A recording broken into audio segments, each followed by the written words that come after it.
Muy bien, eso es con el decaimiento de,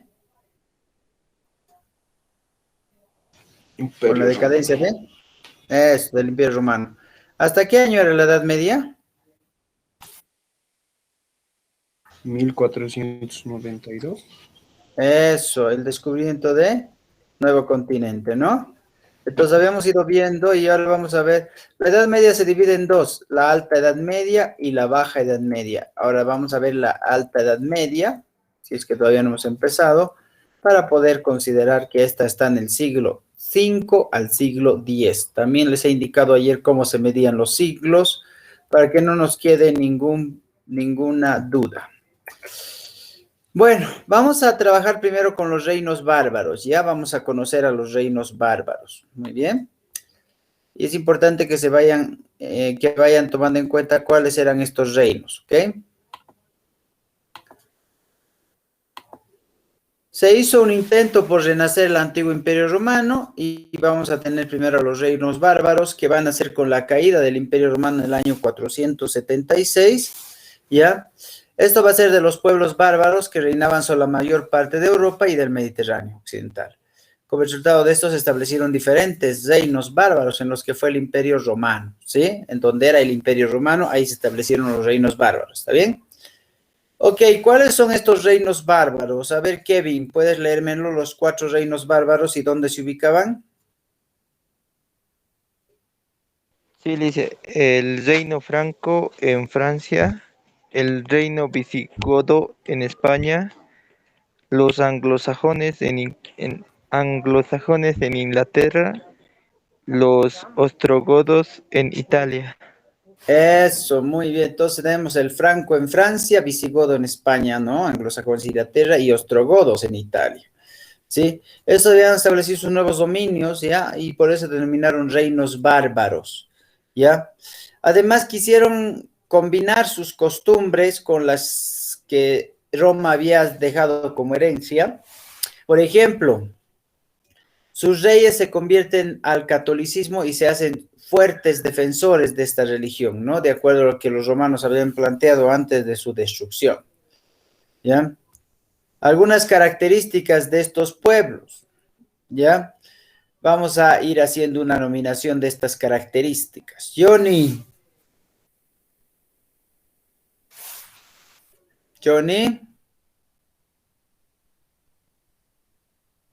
este Johnny no me escucha. Pablo, Jimmy, Sí, Lisa. las características de los bárbaros. Agricultores y ganaderos, familias de carácter patriarcal, poseía una monarquía electiva, religión politeísta y naturalista, utilizaban el trueque, poseían leyes orales. Eso, muy bien. Entonces tenemos a los agricultores y ganaderos. Bueno, esta fuente de economía se veía desde la época prehistórica, ¿no ve? Habíamos visto nosotros ya en la época antigua más resolución con los íberos, ¿sí? Y con los celtas. Y luego, bueno, vamos a ir desarrollando ya en la Edad Media como una base de la economía de cada país. La familia es de carácter patriarcal. ¿Saben lo que es patriarcal? A ver, ¿qué será patriarcal? ¿Cómo es? A ver. Luis, ¿qué es patriarcal?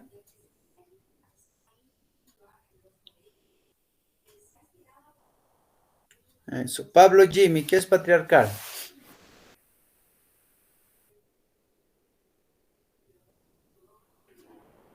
Nadie, a ver. Cuando hablamos de patriarcal, hablamos que el hombre es el que domina en el hogar, ¿no ve? Todo está en base a las leyes del varón. Eso quiere decir patriarcal, ¿ya? Ellos poseían una economía, una monarquía electiva. ¿Quién elegía a los reyes en esa época? La iglesia. Su religión era politeísta, vale decir, creían muchos dioses, pero también era naturalista, que significaba que creían que existía un solo Dios, el que había creado todo. Bueno, en ese tiempo no tenían la moneda como base fundamental de economía. Los bárbaros solamente utilizaban el trueque para el intercambio de productos y poder tener la complementación correspondiente en cada uno de sus espacios. ¿ya? Y finalmente van a poseer leyes orales porque la mayoría no sabe leer ni escribir, entonces lo único que va a hacer el mensajero ir a la plaza del pueblo y transmitir la información que indica el soberano, muy bien, el rey. Bueno, tenemos como segundo el imperio carolingio, ya el primero son los bárbaros, el segundo es el imperio carolingio. ¿Cómo nace este imperio carolingio? ¿Ok? Vamos a ir viendo en el primer párrafo, ya, en su inicio, ¿está bien? A ver, Johnny. Ese Johnny, no está siempre ese Johnny. A ver, John Alberto. Dicen, Lectura, el primer párrafo. bueno, en Francia, tras las importantes conquistas del rey Clovis, del año 471 a 511, sus sucesores se dedicaron a la buena vida y abandonan la administración del gobierno, convirtiéndose en reyes holgazanes que dejan el poder a sus asesores, a sus asesores conocidos como mayordomos de palacio. Eso, muy Uno bien. de estos Entonces, está bien, mayordomos, gracias. Ahí nomás. Carlos Está bien, está Mar, bien. Ok, vamos a explicar esta primera parte, ¿ya? ¿Dónde se da este imperio carolingio? Se da en Francia. Ya, esto se va a dar porque el rey Clovis, que había conquistado algunos territorios en Francia, había dejado el gobierno el año 511 a sus sucesores, ¿ya? Y bueno, como estos sucesores eran simplemente herencia por la nominación, pero no porque eran capaces de administrar un territorio, entonces estos sucesores no administraban el territorio. El territorio estaba administrado por los mayordomos de palacio. ¿Quiénes eran estos? Eran los asesores de estos reyes. Estos reyes se los conocía como reyes holgazanes. ¿Por qué? Porque estos reyes no hacían nada, ¿sí? Entonces, uno de esos mayordomos lo vamos a conocer a continuación. A ver. Ok, Kevin, ¿cómo se llama ese mayordomo? A ver.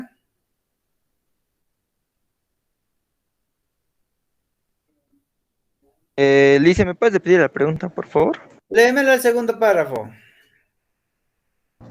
Uno de estos mayordomos, Carlos Martel, logra vencer a los árabes en la batalla Poitiers 739 y con el apoyo de la poderosa iglesia. Se hace coronar rey por el Papa, su nieto Carlomagno extiende su obra aplicando los territorios del reino a Lombardía, Germania y España. Eso, muy bien. Entonces, uno de los mayordomos el cual estaba ayudando a uno de los reyes se llamaba Carlos Martel.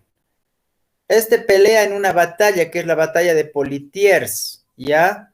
En esta batalla contra los árabes. Entonces, una vez que vence en esta batalla, lo tenemos acá a este rey, ¿ya? ¿Ok?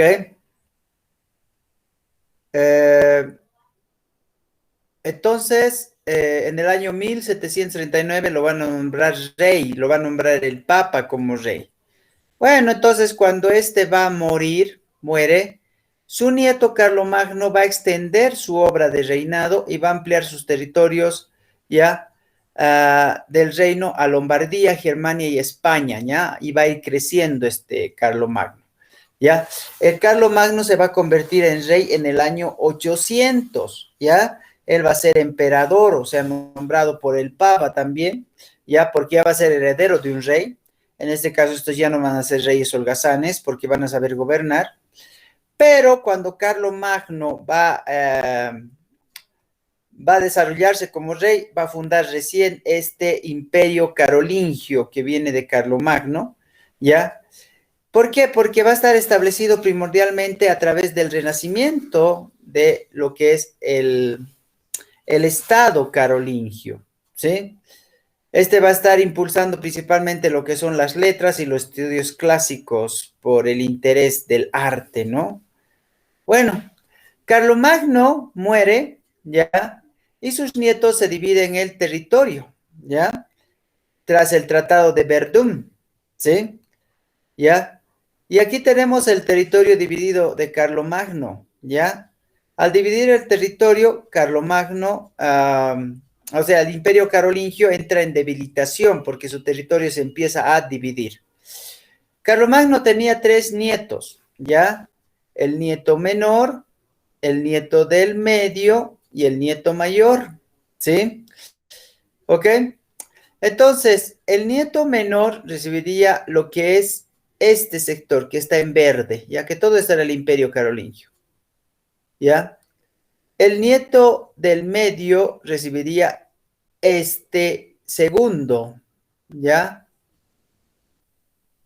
Y el nieto mayor recibiría la mayor parte, que es lo del centro, ¿ya?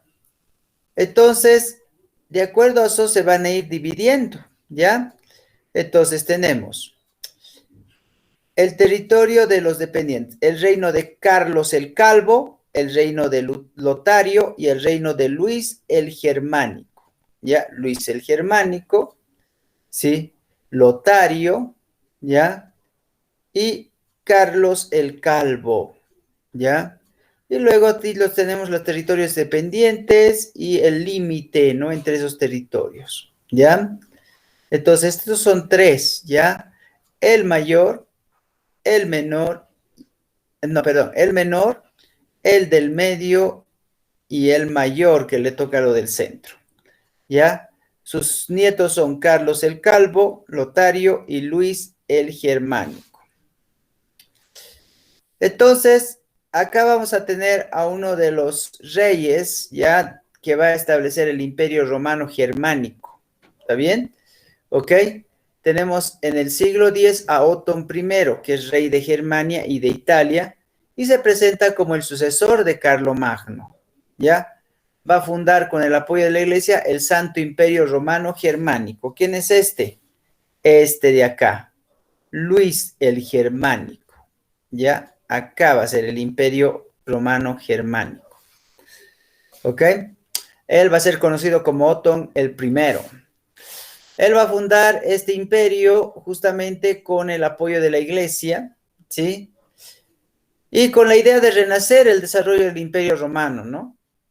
Entonces, a un principio tuvo mucho éxito, pero en el año 1074 estalla el conflicto de las vestiduras, en el cual el emperador Enrique IV pretende que el Papa esté sometido al emperador, ¿ya? Este ya va a ser un descendiente, Enrique IV va a ser un descendiente de Otón el I. ¿Quién era Otón el I?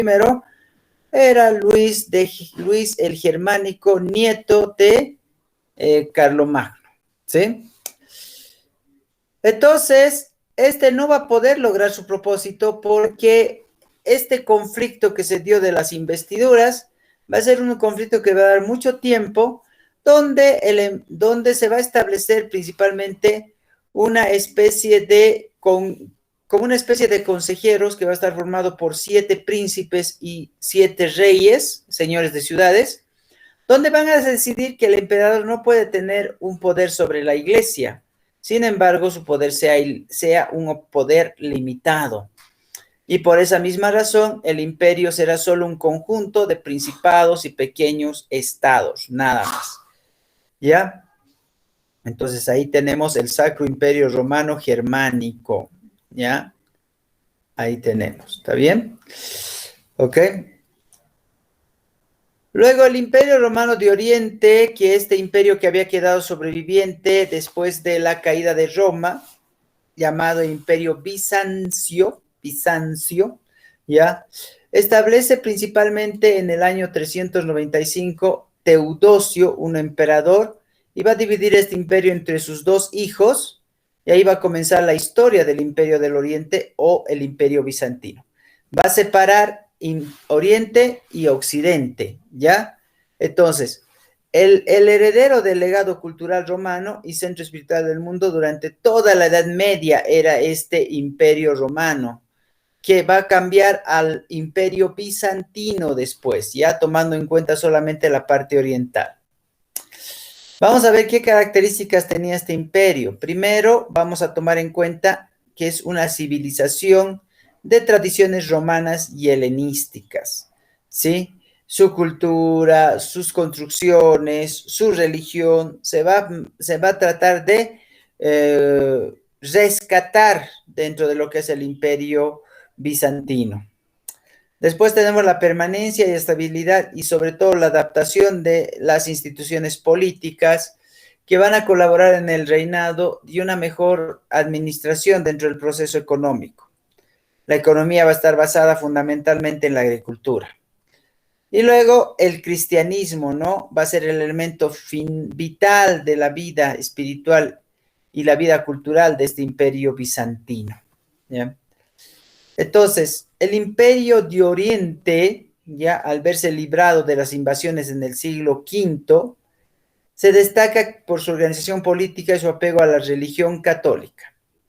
Bizancio, que es como se llamó hasta ese momento, esta parte de Oriente, de romano del Oriente, ¿sí? En Roma, alcanzaba su esplendor con el emperador Justiniano entre los años 527 a 565. Este va a recuperar el dominio de África, Italia y desde el sudeste de España, publica un famoso código de leyes romanas y construye edificios majestuosos como la iglesia de Santa Sofía.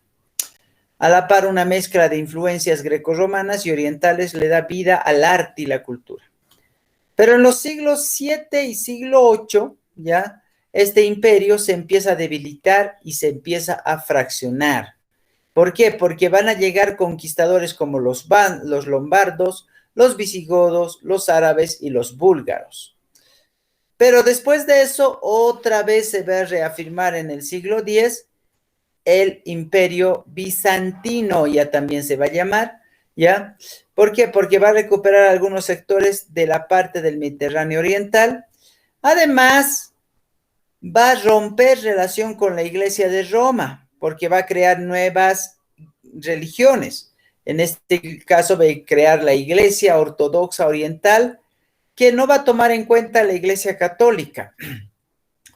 En el año 1504, esta separación entre lo que es el imperio bizantino y la Iglesia de Roma, creando la Iglesia Ortodoxa, se llama la Cisma del Oriente.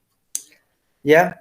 Entonces, durante toda la Edad Media, Bizancio se convierte en la única ciudad de Europa que tenía un extraordinario crecimiento y que se extendería después del proceso de conversión de religión, pero que finalmente esto llegaría a su fin en el año 1453 por la invasión de los turcos otomanos, ¿ya? Que vamos a nosotros mencionar. Ok, aquí está el imperio bizantino, ya aquí están los conquistadores que van a establecer sus territorios y después esto se va a volver justamente todo un proceso, ¿no? Antes era Bizancio, después se convierte en imperio bizantino, ya donde vamos nosotros ampliando territorios, ¿ok? Ya hemos visto algunos de esto, como el caso de los cartaginenses, el Cartago, ¿ya? Roma, ¿no? ¿Ya? Bueno, Constantinopla, que es la capital actual, bueno, la capital de Roma en ese tiempo, ¿ya? Ahí tenemos, ¿no? A los visigodos, a los francos, a los lombardos y a los anglosajones, que los hemos visto ya acá, mira, ¿dónde estamos? Aquí está. Francos, visigodos, anglosajones y ostrogodos, los tenemos acá. ¿Sí? Eso. Ya, muy bien. Bueno, en la época, en la Edad Media, vamos a establecer nosotros uno de los elementos más importantes que se va a denotar, que va a ser el feudalismo. Antes de pasar al feudalismo, voy a hacer preguntas, ¿ya? Algunas preguntas muy sencillas, ¿está bien? ¿Cómo se funda el imperio carolingio? A ver, cuéntenme. A ver.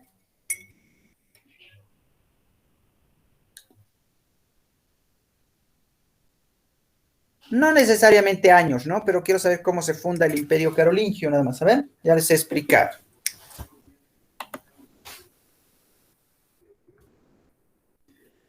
¿Cómo es? ¿Recordáis o no recordáis? A ver. ¿Quién conquista Francia? A ver, ayudémonos.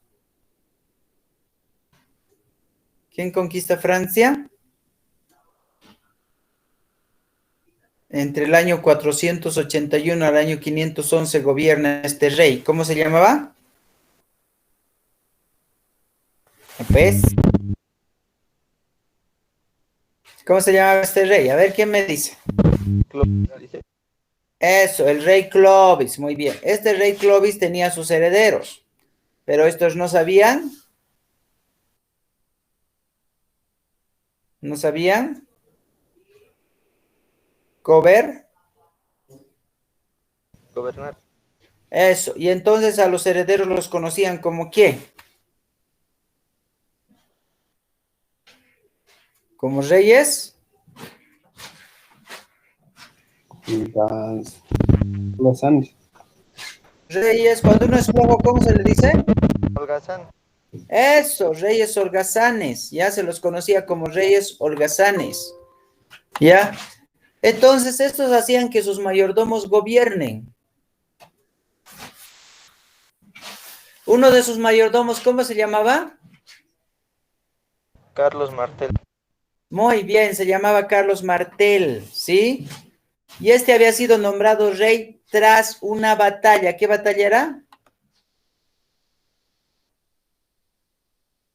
La batalla de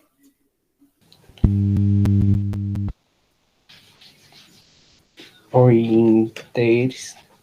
eso, Poitiers, en el año 739.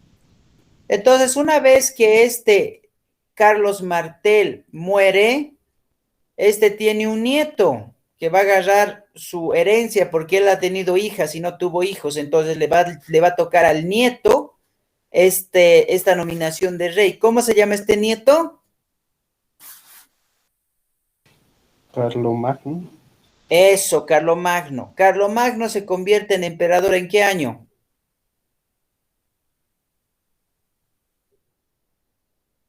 En el año 800.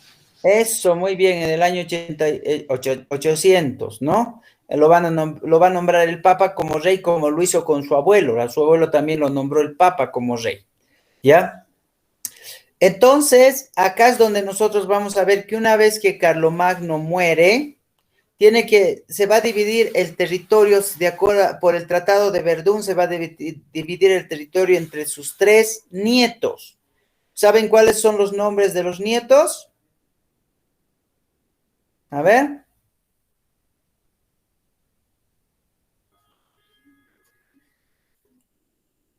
Uno se llama como su abuelo.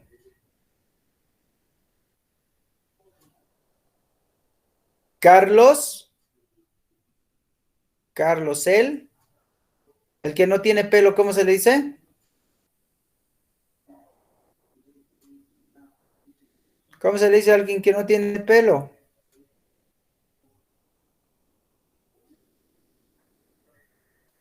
¿Cómo es? A ver.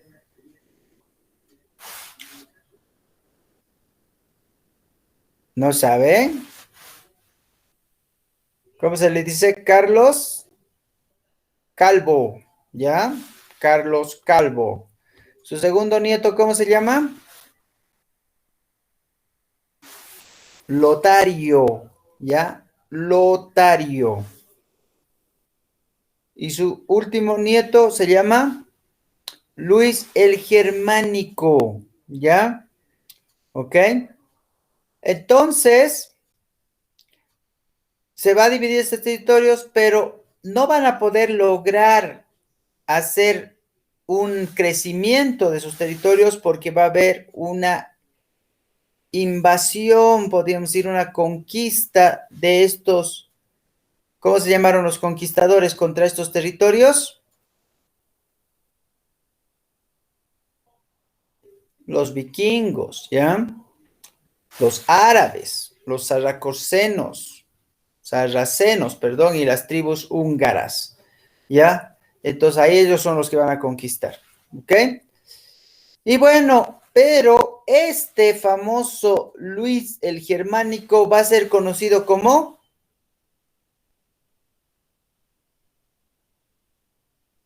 ¿Cómo qué va a ser conocido?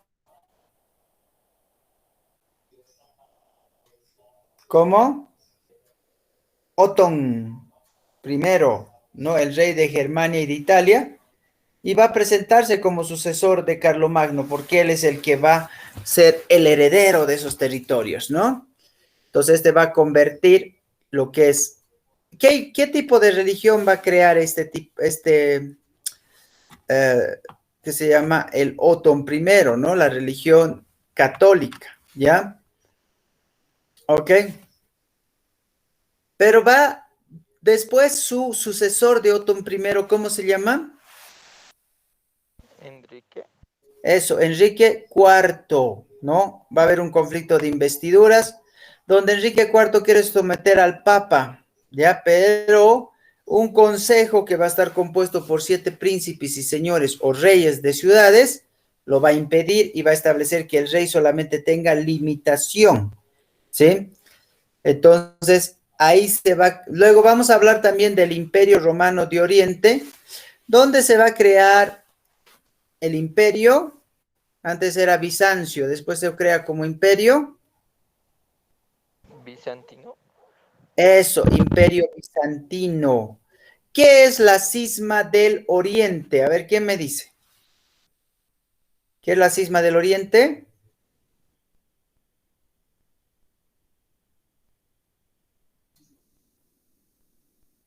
Ya pues,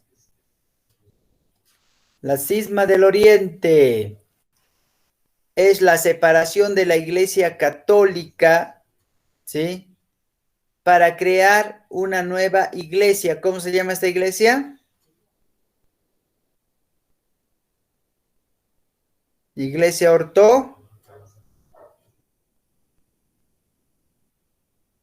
ya pues,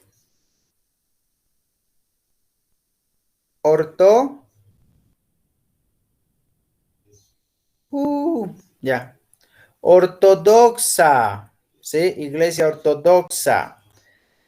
Es la separación de la iglesia de Roma, del imperio bizantino, y creamos la iglesia ortodoxa. ¿En qué año se crea la cisma del Oriente?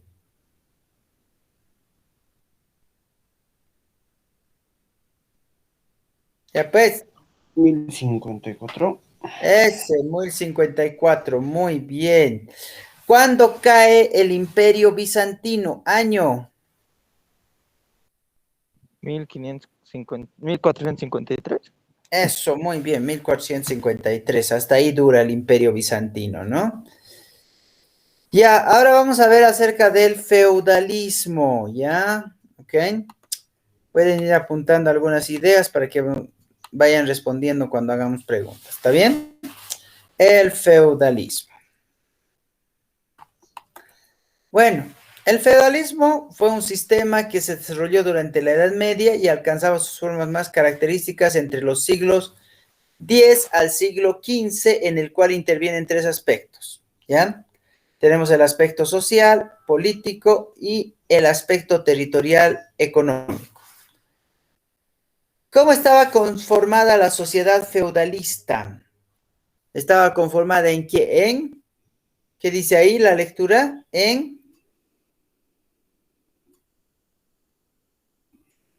A ver, ¿qué dice Kevin? ¿En qué estaba conformada?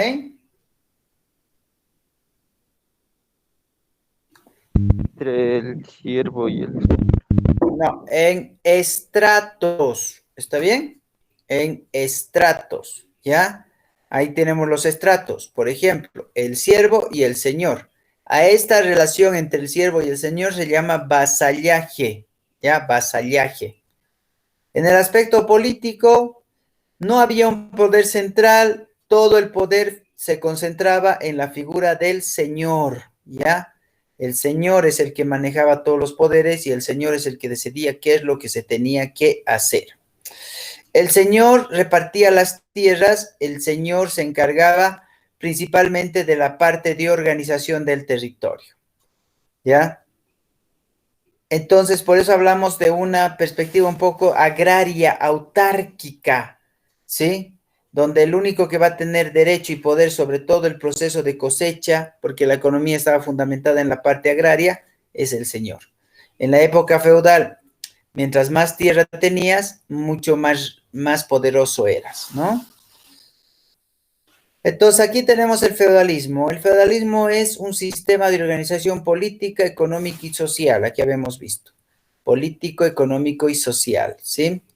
Las circunstancias en las que aparece, tenemos tres factores. Las nuevas oleadas de invasiones, la pérdida del poder real y una economía que estaba principalmente relacionada con el autoabastecimiento. Cada sitio feudal se autoabastecía. Asimismo, grandes feudos, grandes extensiones de tierra y claro, obviamente el aislamiento comercial porque ahí no se hacía comercio en esos lugares. Acá vamos a tomar en cuenta lo que es la ruralización, vale decir, trabajo en zonas rurales, ¿ya? Otro de los factores importantes era la inseguridad porque en esos tiempos había muchas invasiones. Entonces, para la gente cuidarse, iba a vivir a estos centros feudales, ¿ya? Entre las causas del feudalismo tenemos la debilidad de los reinos europeos tras la desaparición del imperio carolingio, ¿no? Que habíamos visto hasta qué año se encuentra, ¿ya? El miedo e inseguridad provocadas por las nuevas invasiones, ¿no?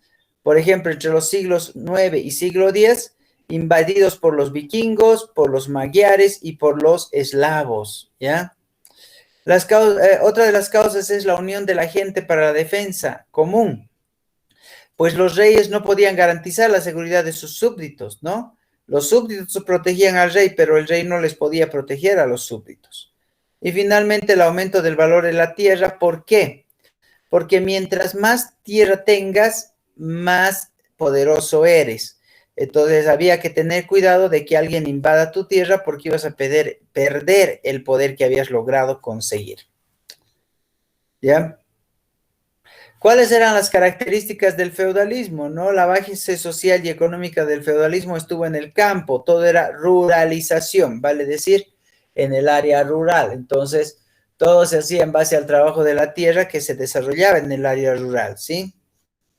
Muchos de los señores feudales fueron soberanos absolutos de sus tierras, las que fueron dadas por el rey, en agradecimiento a sus servicios militares mediante un juramento de fidelidad.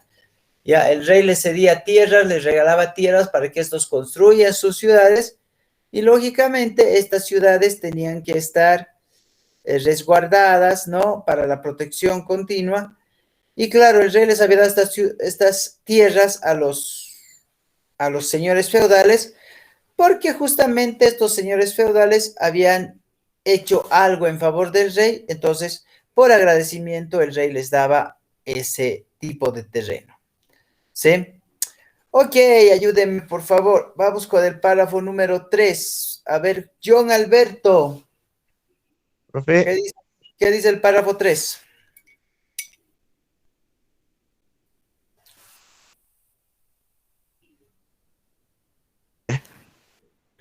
Desaparece la concepción del hombre ligado Ese al es el Estado. cuarto. Ese es el cuarto, John. El 3 es el Ah, anterior al 2.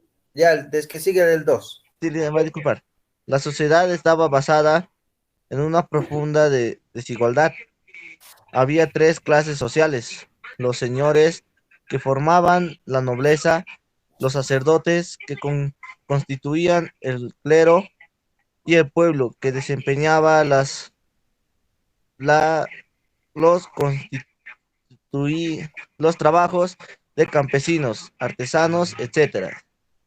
Muy bien. Entonces había tres clases sociales en la época feudal. La nobleza, como dice ahí su nombre, eran obviamente los señores feudales y sus familias, ¿ya? La clase alta. Dentro de la clase alta también se encontraban los sacerdotes, los cuales vamos a ver a continuación dentro de los cleros, y en la clase baja vamos a tener al pueblo. Pero hay que considerar que en la época feudal todos los que estaban por debajo del rey eran vasallos, ¿ya? Vasallos. Ahí vamos a hablar de la relación de vasallaje, ¿ya? Entonces, va a desaparecer esa concepción del hombre ligado a una patria, a un estado, a una nación. ¿Por qué? Porque el hombre se va a relacionar con el rey a través del vasallaje por un contrato o un acto de homenaje que vamos a ver a continuación de qué se trata este acto de homenaje, ¿ya? Mira, acá tenemos la sociedad del feudalismo. Tenemos al noble siendo de sociedad alta, al eclesiástico siendo de sociedad alta. Ambos se denominaban el feudo, ¿ya? Que vivían en la ciudad. Bueno, en la ciudad feudal, ¿ya? El vasallaje, que es el servicio por homenaje o por investidura, ya sean nobles o también podrían ser eclesiásticos. Y acá tenemos a los campesinos, o sea, los siervos. Ellos son los que trabajaban en los terrenos feudales y ellos, cuando iban a vivir a alguna ciudad feudal, algún lugar feudal, tenían que jurar fidelidad y también tenían que pagar rentas por el lugar donde vivían, ¿sí? Ok, para seguir explicando, ¿no? Cuando hablamos de la sociedad feudal, vamos a hablar de una sociedad de estratificación, ¿ya? Entonces, acá tenemos dentro del entorno a la sociedad feudal, ¿mira? Tenemos al rey, a la nobleza, que es todo esto, duques, condes, altos prelados. Acá tenemos a los monjes, a los yeseros, ¿no? A los caballeros, ¿ya? A los obispos, a los soldados y a los campesinos como último pilar de esa pirámide. ¿Cuál era la función de cada uno de ellos? ¿Ya? Vamos a ver, la nobleza. Su denominación era los que luchen. Ok, Pablo Jimmy, ¿cuál es la función de la nobleza? Su función social era la defensa de la cristiandad, por lo que lo militar era su principal característica. Eso, ¿quién lo componía? A ver. Estaba compuesta por los señores de sus vasallos, siendo el rey señor de señores. La pertenencia a la nobleza está determinada por la sangre hereditaria. Eso, ¿qué quiere decir eso? A ver, ¿alguien me puede dar un ejemplo? ¿Será que la sucesión sea por herencia? ¿O tal vez la sucesión sea porque el rey busque un sucesor que no sea de su familia? ¿Cómo es? A ver. ¿Qué creen? El señor feudal, ¿qué dices? A ver, John. Por herencia, dicen. Eso, por herencia, por genética más que todo, ¿no? Ahí tenemos al clero. El clero es los que rezan. A ver, Kevin, ¿cuál es la función de los que rezan? Su función social era la de establecer los vínculos entre Dios y los hombres. Además, se ocupaban de las funciones culturales, teniendo un papel importante en la educación. Eso, muy bien. Entonces vamos a tener a estos que administraban la parte religiosa, ¿no? Ya. Entonces también trataban la parte cultural, además estaba a cargo de ellos el proceso educativo, entonces la educación en los terrenos federales sería netamente católica, ¿ya? Los que componían era el alto clero que provenía de la nobleza, pero el sacerdocio estaba abierto a todos los grupos sociales. Solamente el que se llama el obispado era para los de clase alta, ¿ya? Y bueno, tenemos a los campesinos, estos eran denominados los que trabajan, los que trabajan. ¿Cuál es la función de los campesinos? Luis.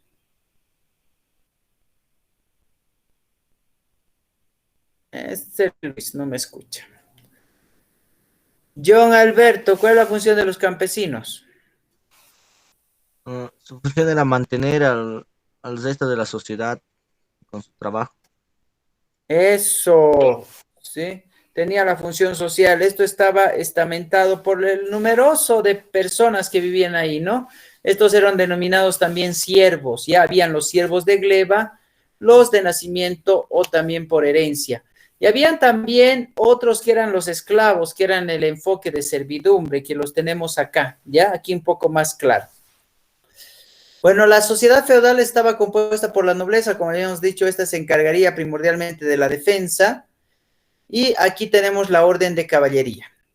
En el caso del clero tenemos dos tipos de clero, el clero secular, donde se preparaban los de clase alta, y aquí tenemos al obispado, estos vivían en las parroquias, y el clero regular, que estaba constituido por los sacerdotes, y estos eran de diferentes clases sociales, estos vivían en conventos, ¿ya?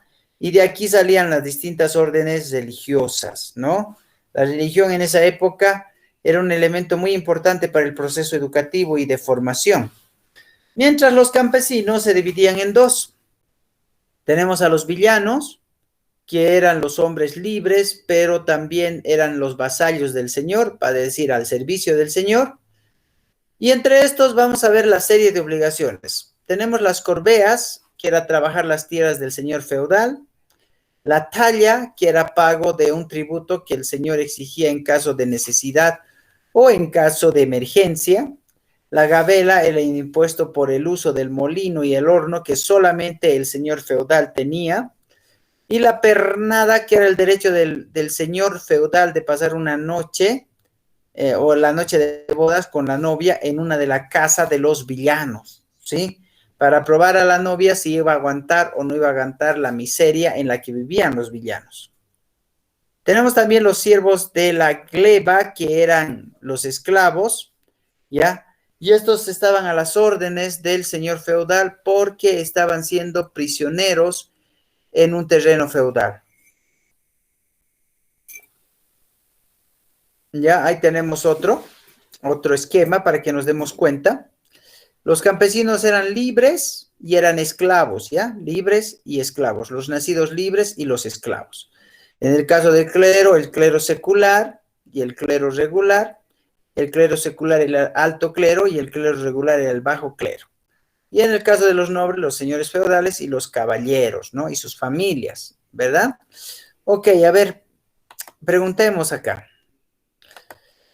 A ver, ¿quién me dice por quiénes estaba compuesto los estratos en la sociedad feudal? A ver.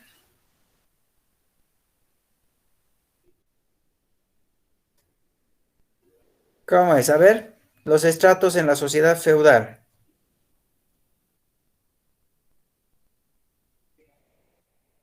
¿Nadie? A ver, Kevin. Kevin le vamos a preguntar, a ver.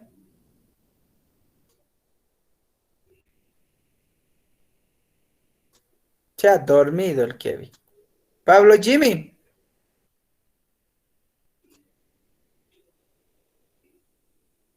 También. Dime, Lisa.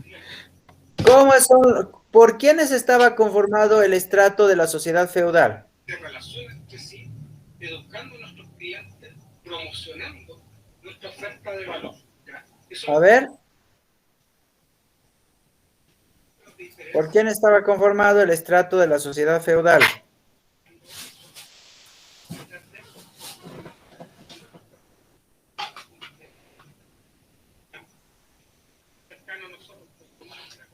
John Alberto. Bien. ¿Por quiénes estaban conformados los estratos de la sociedad feudal?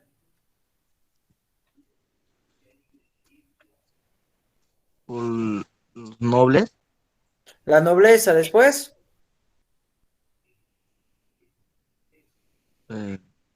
vasallaje, los No, el servicios, vasallaje es la relación. La nobleza es primero, después. nobleza, el clero y la Muy bien. campesina. Eso, el clero y los campesinos. Cuando hablamos de la nobleza, hablamos ¿de quién? A ver, ¿quién se encuentra en el grupo de la nobleza? Los que luchan, Ya, se les denomina a los que luchan, pero ¿quién está compuesto en el grupo de la nobleza?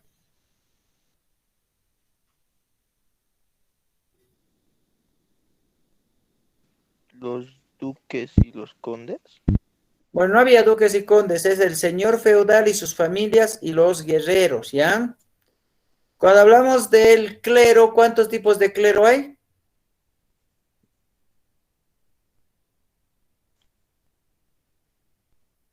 A ver, vamos a preguntar a otro ahí. Kevin, ¿cuántos tipos de clero hay? 2, Lice. ¿Cuáles son? Clero regular y el clero secular. Muy bien. ¿Los obispos a qué clero pertenecían?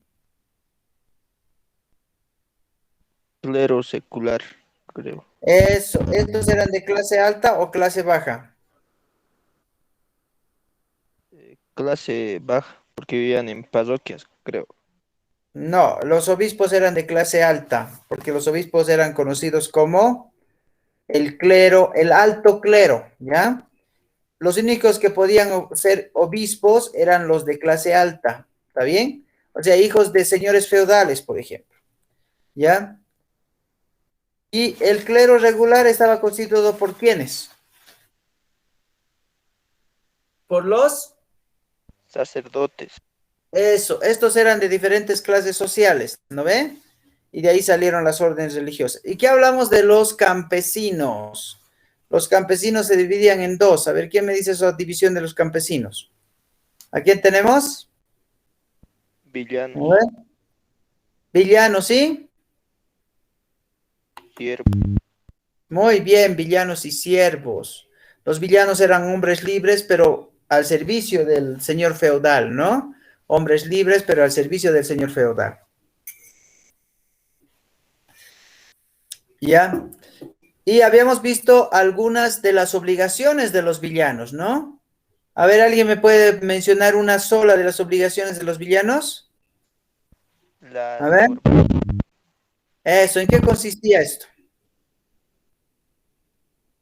¿En qué consistían las corveas? En que trabajaban las tierras de los señores. Eso, trabajar las tierras de los señores feudales, ¿no? Ahí, luego tenemos la talla, la gabela, la pernada, ¿sí? Esas eran las obligaciones que contraían estos villanos, ¿muy bien? Eso, ¿ya? Bueno, la base social y económica de la época del feudalismo, vamos a ver a continuación, ¿ya?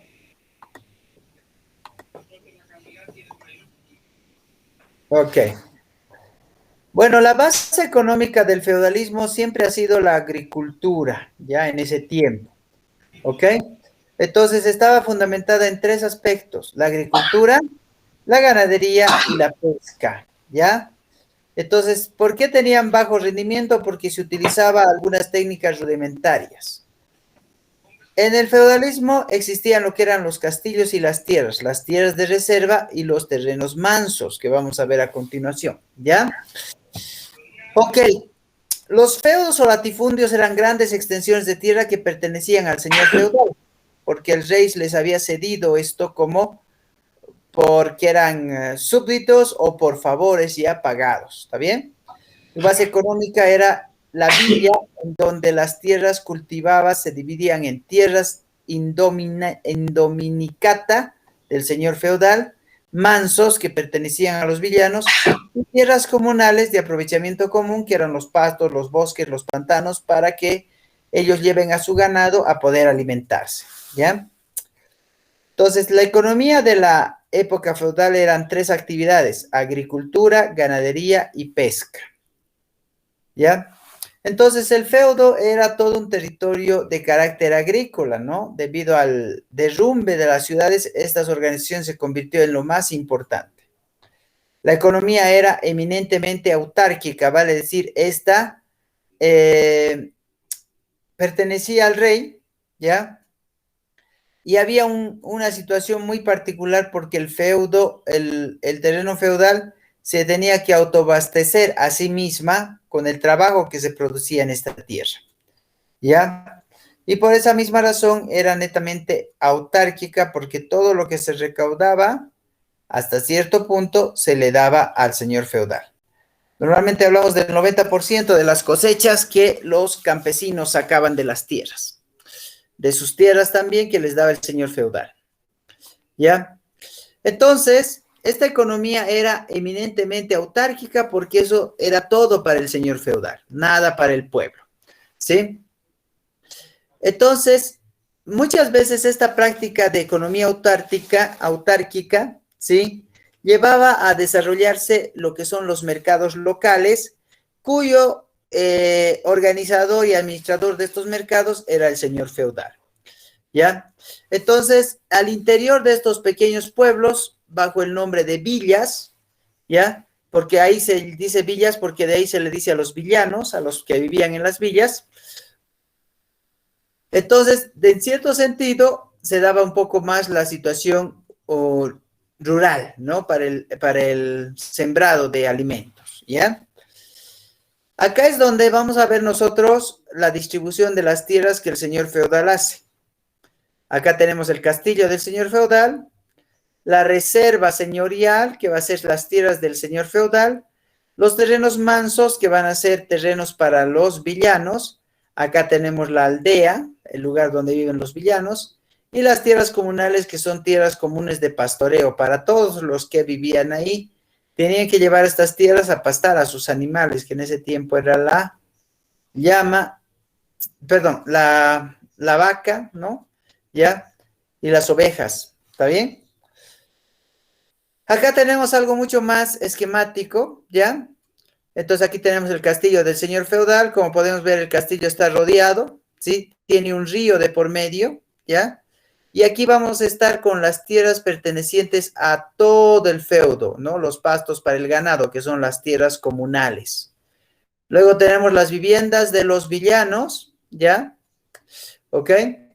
Tenemos los terrenos mansos, que eran tierras cedidas por el señor feudal a los campesinos, ¿ya? Este era el terreno que se trabajaba, que era del señor feudal, la tierra, la reserva señorial, y este eran los terrenos mansos. La gente trabajaba su terreno y también trabajaba el terreno del señor feudal, ¿ya? El señor feudal recaudaba el total de su terreno y el 90% que le correspondía de los mansos les repartían también al señor feudal. Él recaudaba toda la ganancia en ese aspecto, en esa época era una ganancia netamente agrícola, ¿sí? Entonces, a partir de eso, entonces este es el esquema de la división de un territorio feudal. Ahora, los territorios feudales eran netamente libres, vale decir, la gente, a excepción de los esclavos, podía entrar y salir de estos terrenos feudales siempre y cuando tengan la autorización del rey, ¿sí? ¿Ya? Entonces ahí es donde se aplicaba esto, lo que vendría a ser esta administración, ¿ok? Muy bien. Bueno, ¿alguna pregunta hasta acá? ¿Está entendiéndose? ¿Qué dicen? A ver, ¿qué dices, Kevin? Sí, Lice. Sí, listo, está bien. Muy bien, a ver, quiero que me expliquen. Aquí viendo este esquema nomás, a ver. ¿Dónde vivían los villanos? En la aldea, Muy bien. ¿Para qué servían las tierras comunales? para los ganados, Eso, para el pasteo de los ganados, ¿no ve? Para llevar a pastorear los ganados. ¿Dónde los villanos sembraban sus productos suyos? en los terrenos mansos, creo. Eso, los terrenos mansos, este que está con rosado, ese terreno le pertenece a los villanos, pero ¿los villanos recogían el 100% de esta cosecha para ellos? No.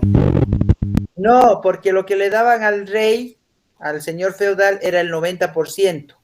Y el 10% era para, no sé, para su sobrevivencia, podríamos decir, porque así la economía de ese país se mantenía porque era autárquico. Autárquico quiere decir que todo el dinero, toda la economía lo manejaba el rey.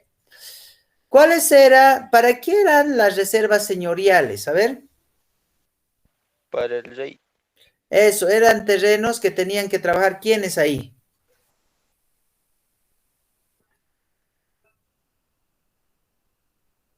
¿Quiénes trabajaban en esas reservas señorial? clavos. Eso, y los villanos también, ¿sí? ¿Por qué? Porque toda esa actividad se denomina el basa.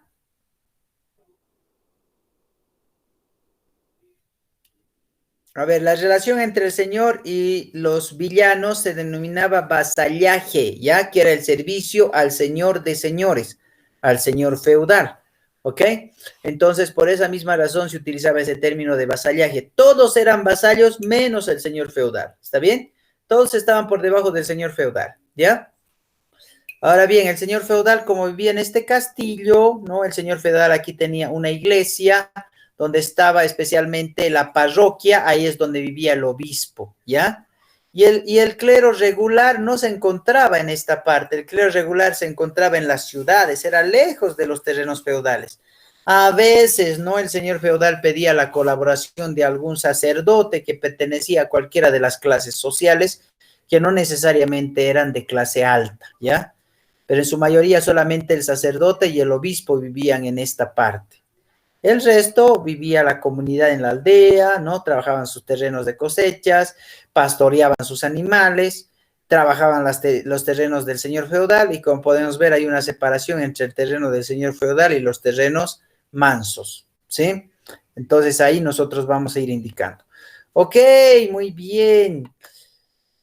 Entonces vamos a avanzar, vamos a continuar el día lunes, ¿ya? Porque como mañana tenemos el aniversario de nuestra patria, entonces vamos a darnos un fuerte abrazo todos, porque todos estamos cumpliendo 196 años, ¿no? De la independencia de nuestro país, ¿ok? Y nos vamos a ver el día lunes a las 5:30 de la tarde, ¿está bien? Se van a cuidar mucho, buen